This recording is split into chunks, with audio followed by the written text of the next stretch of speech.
The Digha Nikaya. Collection of Long Discourses. 33 reciting in concert. Saṅgāti Sutta. Translated by Bhikkhu Sujato.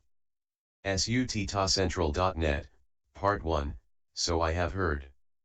At one time the Buddha was wandering in the land of the Mallas together with a large sangha of 500 mendicants when he arrived at a Malayan town named Pava. There he stayed in Kunda the smith's mango grove.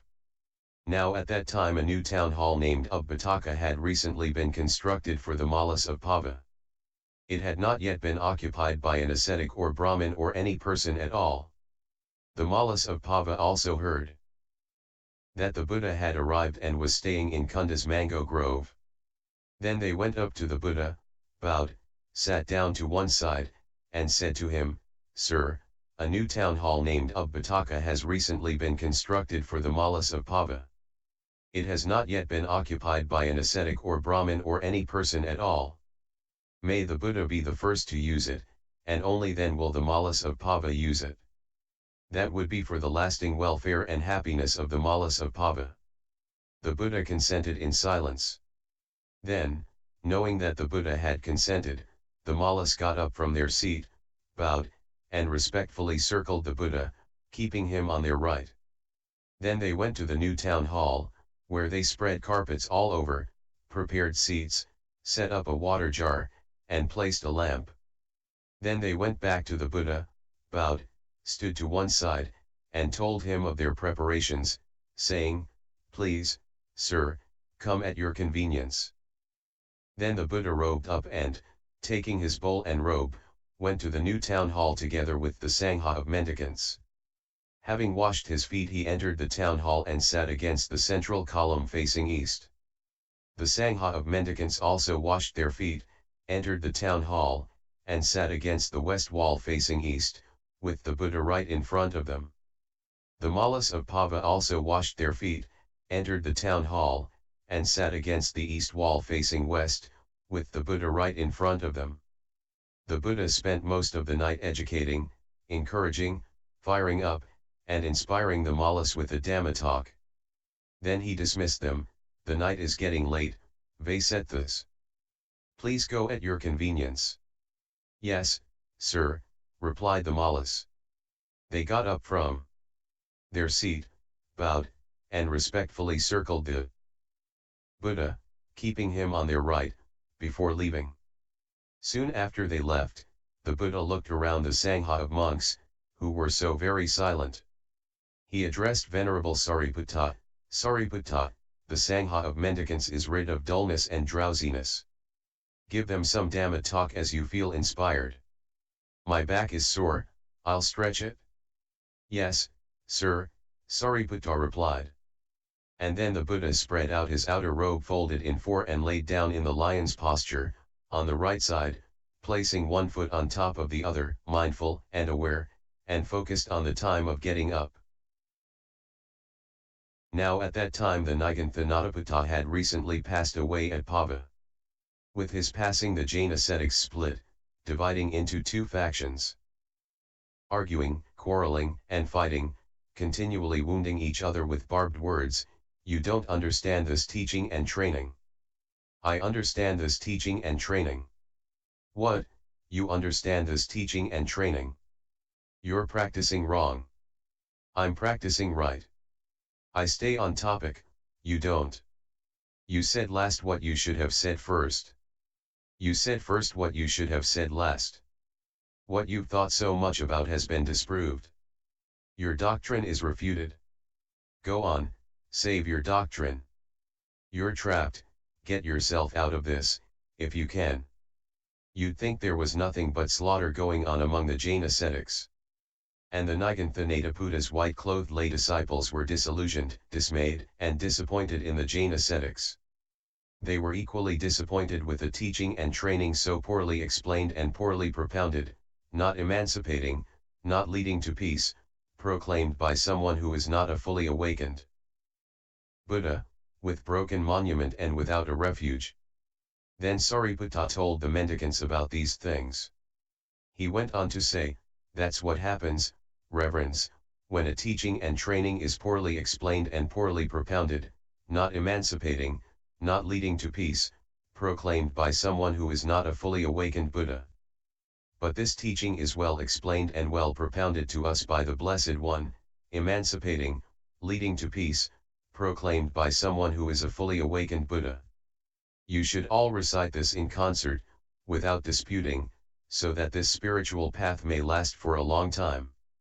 That would be for the welfare and happiness of the people, for the benefit, welfare, and happiness of gods and humans. And what is that teaching? 1. Once there are teachings grouped by one that have been rightly explained by the Blessed One, who knows and sees, the perfected one, the fully awakened Buddha. You should all recite these in concert, without disputing, so that this spiritual path may last for a long time. That would be for the welfare and happiness of the people, for the benefit, welfare, and happiness of gods and humans. What are the teachings grouped by one? All sentient beings are sustained by food. All sentient beings are sustained by conditions. These are the teachings grouped by one that have been rightly explained by the Blessed One, who knows and sees, the perfected one, the fully awakened Buddha. You should all recite these in concert, without disputing, so that this spiritual path may last for a long time. That would be for the welfare and happiness of the people, for the benefit, welfare, and happiness of gods and humans. 2. There are teachings grouped by two that have been rightly explained by the Buddha. You should all recite these in concert. What are the teachings grouped by two? Name and form. Ignorance and craving for continued existence. Views favoring continued existence and views favoring ending existence. Lack of conscience and prudence. Conscience and prudence. Being hard to admonish and having bad friends. Being easy to admonish and having good friends. Skill in offenses and skill in rehabilitation from offenses. Skill in meditative attainments and skill in emerging from those attainments. Skill in the elements and skill in attention. Skill in the sense fields and skill in dependent origination. Skill in what is possible and skill in what is impossible. Integrity and scrupulousness. Patience and gentleness. Friendliness and hospitality. Harmlessness and purity. Lack of mindfulness and lack of situational awareness. Mindfulness and situational awareness. Not guarding the sense doors and eating too much. Guarding the sense doors and moderation in eating. The power of reflection and the power of development. The power of mindfulness and the power of immersion. Serenity and discernment. The foundation of serenity and the foundation of exertion. Exertion, and not being distracted. Failure in ethics and failure in view. Accomplishment in ethics and accomplishment in view. Purification of ethics and purification of view. Purification of view and making an effort in line with that view. Inspiration, and making a suitable effort when inspired by inspiring places. To never be content with skillful qualities, and to never stop trying. Knowledge and freedom.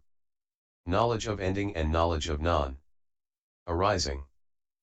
These are the teachings grouped by two that have been rightly explained by the Buddha. You should all recite these in concert. 3. There are teachings grouped by three that have been rightly explained by the Buddha. You should all recite these in concert.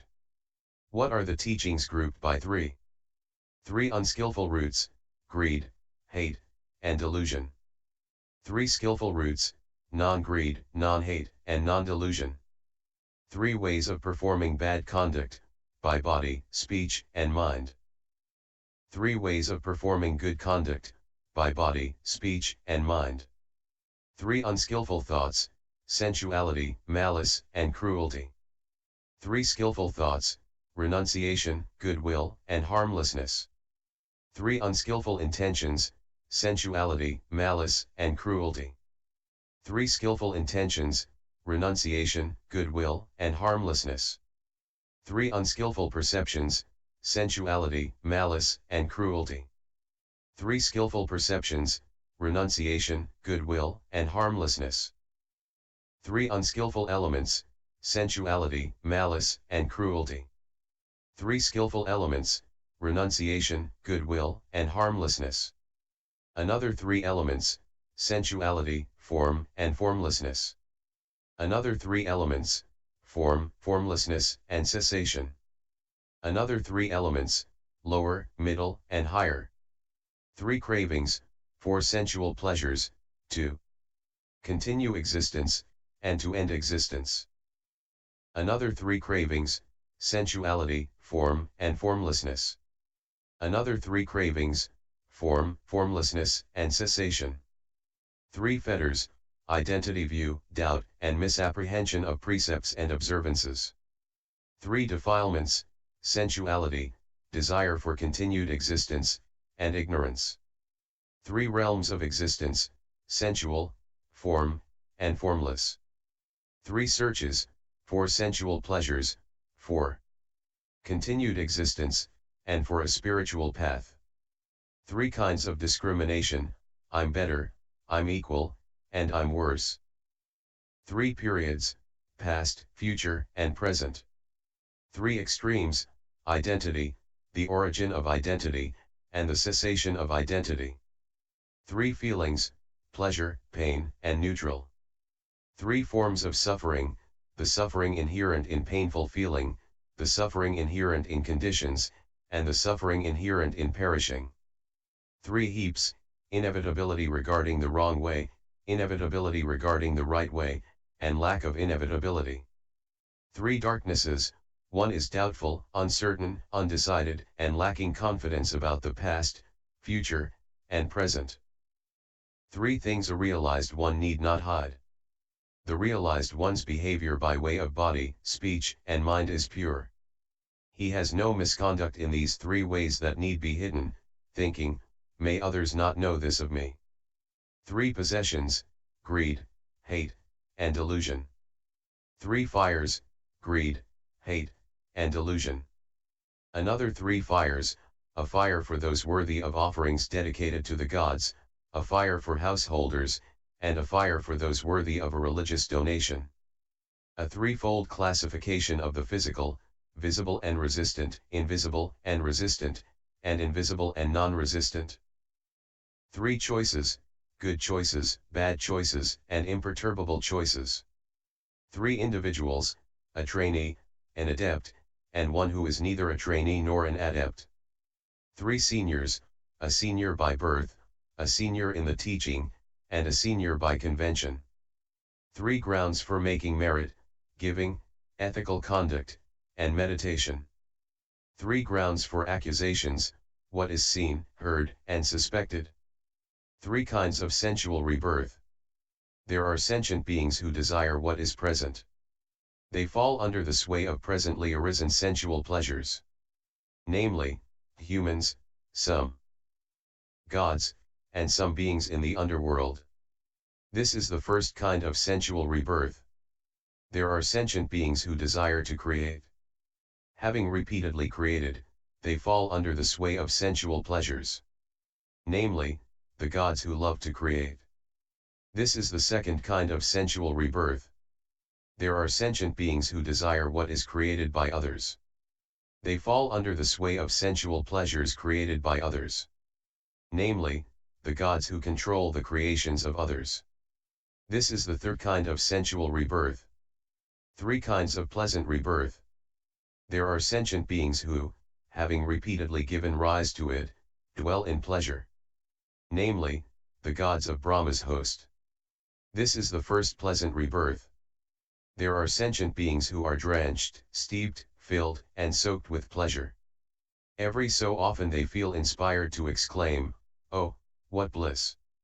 Oh, what bliss!" Namely, the gods of streaming radiance. This is the second pleasant rebirth. There are sentient beings who are drenched, steeped, filled, and soaked with pleasure. Since they're truly content, they experience pleasure. namely, the gods replete with glory. This is the third pleasant rebirth. 3 kinds of wisdom, the wisdom of a trainee, the wisdom of an adept, and the wisdom of one who is neither a trainee nor an adept. Another 3 kinds of wisdom, wisdom produced by thought, learning, and meditation. 3 weapons, learning, seclusion, and wisdom. 3 faculties, the faculty of understanding that one's enlightenment is imminent, the faculty of enlightenment, and the faculty of one who is enlightened. 3 eyes, the eye of the flesh, the eye of clairvoyance, and the eye of wisdom. 3 trainings, in higher ethics, higher mind, and higher wisdom. 3 kinds of development, the development of physical endurance, the development of the mind, and the development of wisdom. 3 unsurpassable things, unsurpassable seeing, practice, and freedom. 3 kinds of immersion.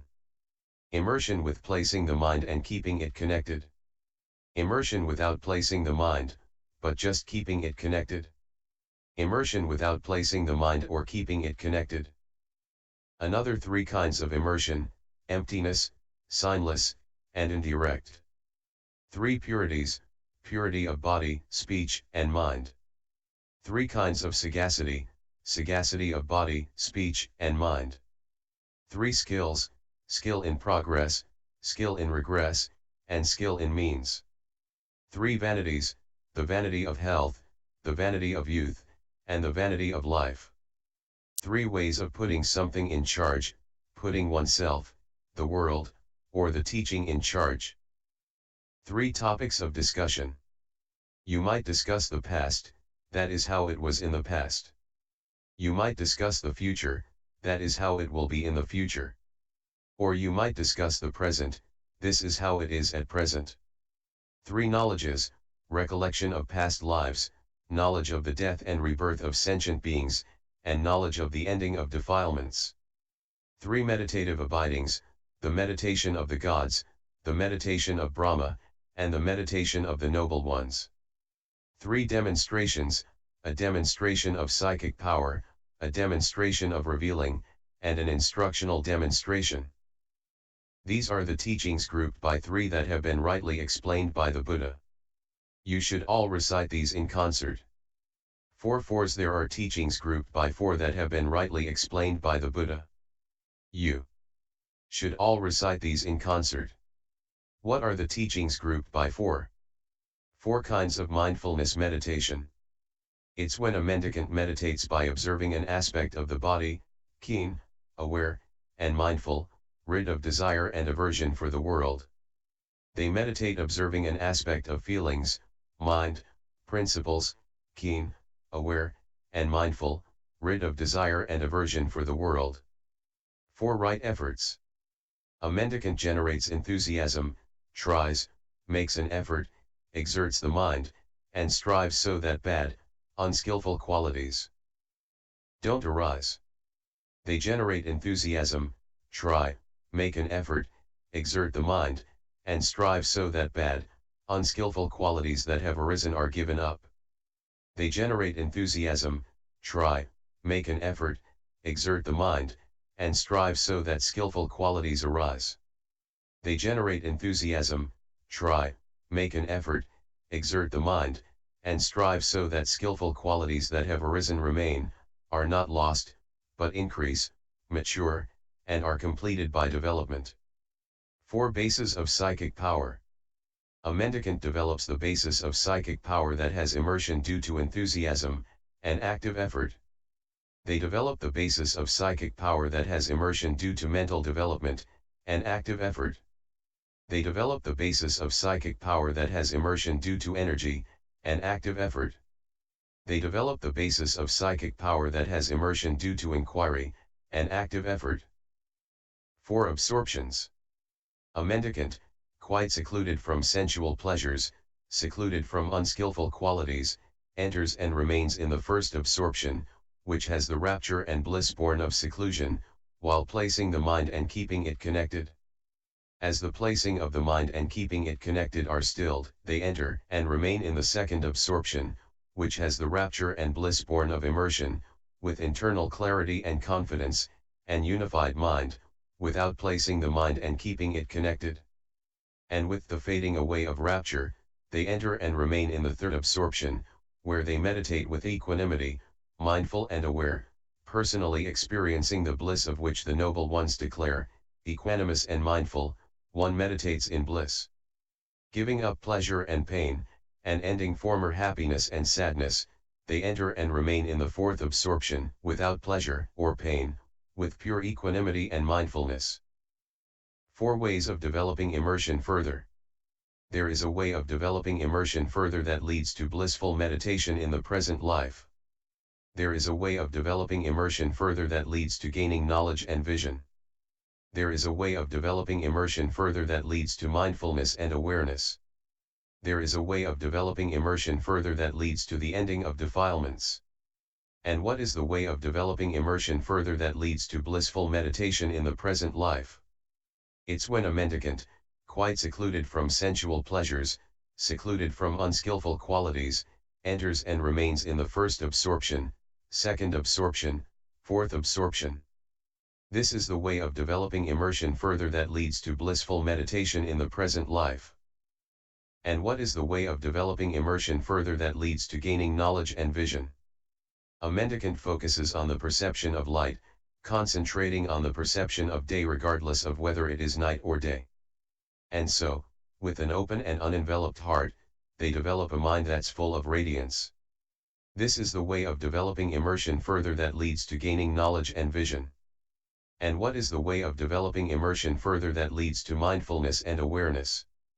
A mendicant knows feelings as they arise, as they remain, and as they go away. They know perceptions as they arise, as they remain, and as they go away. They know thoughts as they arise, as they remain, and as they go away. This is the way of developing immersion further that leads to mindfulness and awareness. And what is the way of developing immersion further that leads to the ending of defilements? A mendicant meditates observing rise and fall in the 5 grasping aggregates. Such is form, such is the origin of form, such is the ending of form. Such are feelings, perceptions, choices, consciousness, such is the origin of consciousness, such is the ending of consciousness. This is the way of developing immersion further that leads to the ending of defilements. 4 immeasurables. A mendicant meditates spreading a heart full of love to one direction, and to the second, and to the third, and to the fourth. In the same way above, below, across, everywhere, all around, they spread a heart full of love to the whole world, abundant, expansive, limitless, free of enmity and ill will. They meditate spreading a heart full of compassion, rejoicing, equanimity to one direction, and to the second, and to the third, and to the fourth. In the same way above, below, across, everywhere, all around, they spread a heart full of equanimity to the whole world, abundant, expansive, limitless, free of enmity and ill will.